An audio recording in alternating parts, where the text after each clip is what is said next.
Welcome to the third and final part of our analysis of the Mexico City policy. In part one, Christina laid out for us exactly what the Mexico City policy is, as well as some of the philosophical and bioethical principles that are at play with this policy. And we saw that the Mexico City policy is a U.S. governmental policy that prohibits federal dollars from being given to any organization or program that supports or participates in the management of a program of coercive abortion or forced sterilization. President Trump also extended this a little bit further to require NGOs or non-governmental organizations from certifying that they will not provide abortion as a means of family planning. In the second part, Father Kyle dug in and did an analysis of the current policy, both the good and even some negative effects from that. And in the few minutes that remain, I want to use that analysis and take it the next step and go ahead and apply some solutions in light of three basic bioethical principles: the principle of cooperation with evil, the principle of respect for human life, and the principle of subsidiarity. Father Kyle pointed out for us that one of the positive effects of this policy is it keeps both the American taxpayer and the NGO worker from cooperating with evil. The American taxpayer very, very remotely, but at least now their funds are not being used to support abortion, or at least that's how it appears on the surface. And more directly, the NGO worker, who's now not able to perform abortions because they don't have the funding that they need to perform those. Yet, as Father Kyle mentioned, this doesn't really go far enough. There is still a backdoor avenue. While the NGO themselves cannot perform abortions, in the case of rape or incest, or if a woman has already made up her mind to receive an abortion, the policy does allow these NGO workers to make recommendations about where an abortion can be had. This is gravely problematic because abortion is bad healthcare. Rather, I should say abortion is not healthcare at all. And so the policy has to be amended to respect the right to life and refuse in any way to allow abortion to be placed on the table. Rather than even having the option of talking about abortion, women who come in who have conceived a child through rape or incest, or women who come in with their minds made up about abortion, should be given other alternatives, should be given a chance to see their baby through an ultrasound. And I would like to see the policy stipulate that, rather than say, well, in those cases, you can go ahead and send it off. Father Kyle also mentioned, though, that since abortion is no longer an acceptable form of family planning, there should be and probably will be an increase in the use of contraceptives. This is problematic for two reasons. One, simply from the morality of contraception. Contraception is bad healthcare and should not be permitted in any way. But also the fact that many oral contraceptives are also abortifacients. And it seems to be a loophole here that if abortion is off the table, then why are these oral contraceptives, which are abortifacients, allowed back on the table? The Mexico City policy needs to go even further to remove contraception from a list of possible medical treatments that can be offered. Father Kyle went on to highlight one of the difficulties here that NGOs are raising. Non-governmental organizations that support abortion are coming back and saying under President Trump's Mexico City policy, they are now losing funding for other good work that they are doing. For example, HIV and AIDS treatment. This is simply not true. The Mexico City policy doesn't stipulate exactly what the money can be used for.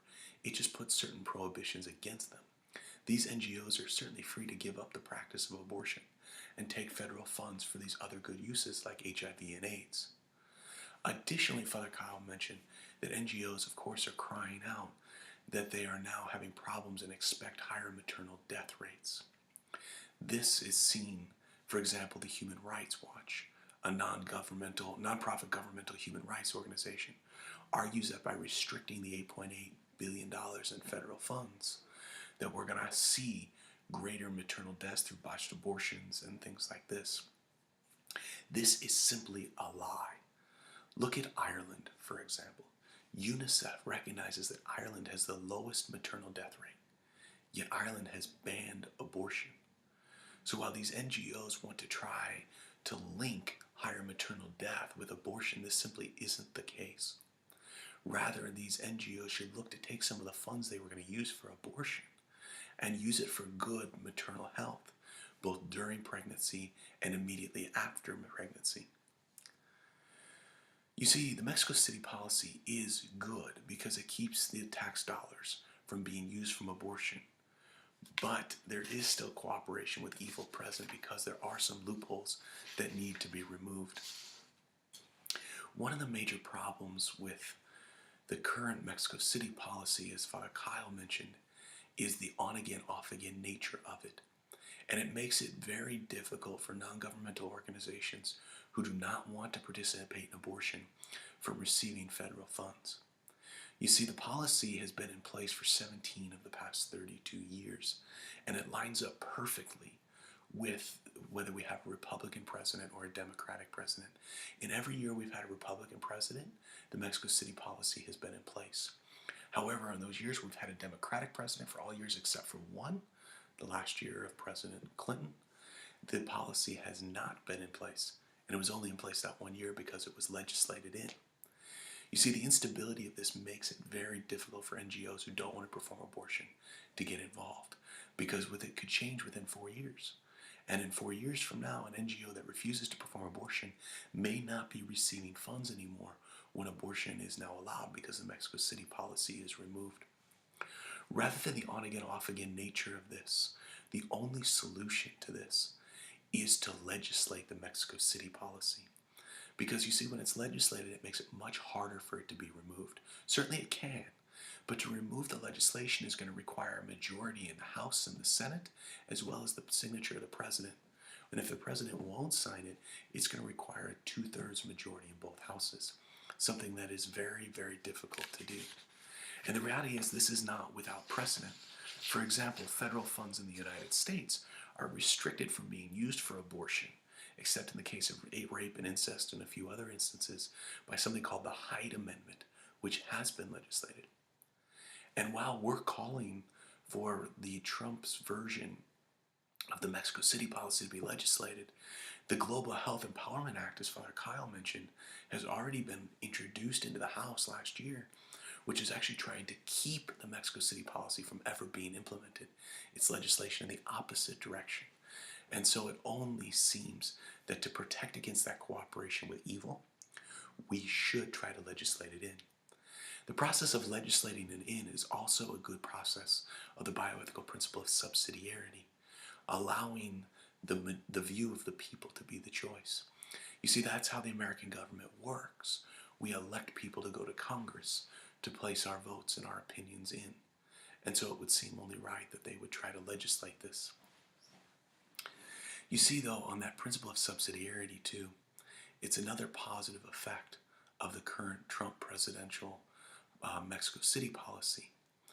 Because you see, if we look at it, we see that the majority of the countries that receive U.S. federal aid, the women there are against abortion. A recent Pew study has shown this. And as Father Kyle pointed out, that abortion is illegal in 22 of the countries that are affected by the Mexico City policy. Except when the Mexico City policy is not in place, it's actually legalized there by U.S. federal funds. The U.S. government should not be going in forcing something on the women of those countries. If they are standing up and saying they don't want abortion, it shouldn't be an option. And what happens is when you legislate, when you give that money, sometimes that's their only option. And so the Mexico City policy does a good job of protecting against that and in respecting the principle of subsidiarity. You know, President Trump's Mexico City policy is a great start. It's gone further than it ever has, and it's doing a lot of great things to prevent with the cooperation of evil, to respect the life of the unborn, as well as the principle of subsidiarity. Yet it doesn't go far enough. The first thing it needs to do is it needs to be legislated. It cannot simply be policy. It needs to be legislated so that NGOs who do not want to perform abortion can feel safe to provide good maternal health to those who need it and not worry about losing funds in 4 years at the whim of a change of a president. Secondly, while it respects the bias against abortion in these countries, there are still loopholes It does allow NGO workers to talk about abortion for women who've conceived through rape or incest, or for women who otherwise have their mind directly set up on it. Abortion is not health care, and thus it should be removed, and there should be no backdoor allowed for any discussion of abortion. Third and finally, the Mexico City policy does not address the issue of contraception, and it needs to.